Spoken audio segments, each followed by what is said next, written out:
Għanna tradiment tal-poplu u l-poplu Malti u Wawċi kollu. Għaliex meta inti qed tuża id-diżabilità, qed tixtri il-vot biskuża jew ta' parsi l-persuna għandha dak in-nuqqas, dik diffikultà, dik id-diżabilità, li ma nuqqas xejn ma qed nitkellmu fis-sens mediku, hemmhekk inti tradejt u għalhekk il-ġlieda d-demokrazija, ittradejt il-poplu Malti illi jħares lejn l-elezzjonijiet u għadu jħares lejn l-elezzjonijiet f'pajjiżna bħala xi ħaġa sagra.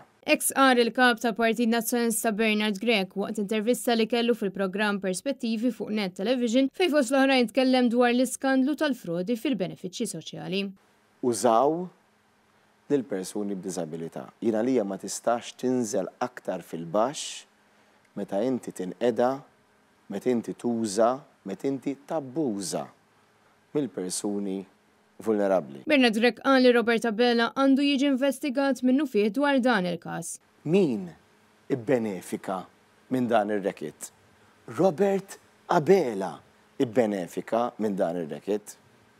Mela il-Kummissarju tal-Pulizija għandu jagħmel xogħlu. Rigward l-infrastruttura ta' pajjiżna l-kap tal-Partit Nazzjonalista fakkar kif il-Gvern Laburista ħalla lil Malta f'telqa il-poplu Malti Wawċi spiċċa kompletament minsi. Il-Gvern f'dawn l-aħħar 10 snin ħa kollox għax l-investiment kbir li għamilna f'25 sena fil-Gvern. Ma żied xejn jew ftit li xejn biex nerġa' nagħtih tal-flyovers.